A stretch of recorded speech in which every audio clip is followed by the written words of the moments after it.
కొంతమంది అహంకారులకి బుద్ధి పనిచేయదు సరిగ్గా. బుద్ధి ఉంటుంది మానవులకి. అది సరిగ్గా వినియోగించుకోడు. అజ్ఞానంలో ఉన్నవాడికి బుద్ధి సరిగ్గా పని చెయ్యదు.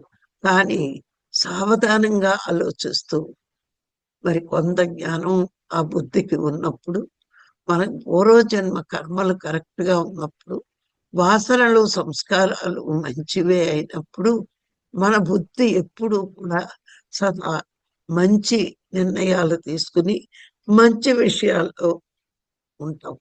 ఎక్కువగా బుద్ధి సరిగ్గా పనిచేసేవాళ్ళు లోకం గురించి ఆలోచిస్తూ ఉంటారు. లోక కళ్యాణకరమైన పనులు చేయడానికి వాళ్ళు ఎక్కువ మాత్రం పడతారు.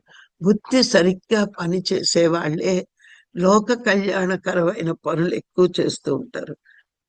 పశుపక్షాదులలో కూడా బుద్ధి ఉంటుంది కానీ వీళ్ళు ఈ పశువులు, పక్షులు ఎక్కువ ఉపయోగించుకోవు. చూడండి అవి ఎప్పుడు ఉపయోగిస్తాయంటే ఆహారం సంపాదించడానికి బుద్ధిని ఉపయోగిస్తాయి. అలాగే ప్రమాదాలు సంభవించినప్పుడు బుద్ధిని ఉపయోగిస్తాయి. ఈ రెండు విషయాల్లోనే పశువులు, పక్షులు బుద్ధిని ఉపయోగిస్తాయి. కానీ మానవుల్లాగా ఎల్లప్పుడూ బుద్ధిని అంటే అది చాలా చిన్నపాటి బుద్ధి స్థితి. మానవుడు పూర్ణంగా బుద్ధితో ప్రవర్తించే స్థితి.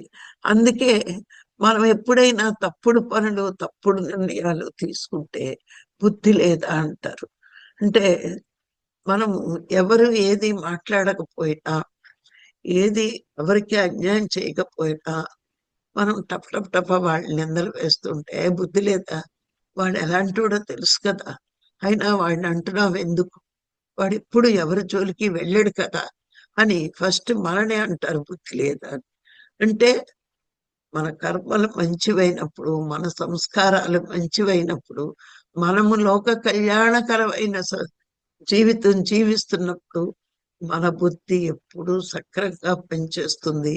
ఎదుటి వాడి మీద ఎప్పుడూ నిందలు వేసే పని మనం చెయ్యం. నిజంగా చెప్పాలంటే లోక కళ్యాణకరమైన పని చెయ్యాలి అని ఆలోచన వచ్చినవాడు పక్కవాడు సహాయం చేస్తాడా లేదా, నేనొక్కడినే ఎట్లా చేయగలను అని ఆలోచించటం. వాడి బుద్ధి ఎప్పుడు పక్కవాడికి బాగు చెయ్యాలి అనుకున్నప్పుడు, లోక కళ్యాణకరమైన పనులు చెయ్యాలనుకున్నప్పుడు ఒక్కడే చేయడానికి ముందు అడుగు వేస్తాడు. మరి అడుగులు వేసినప్పుడు ఆ అడుగులతో ఎన్నో అడుగులు కలిపే స్థితి భగవంతుడు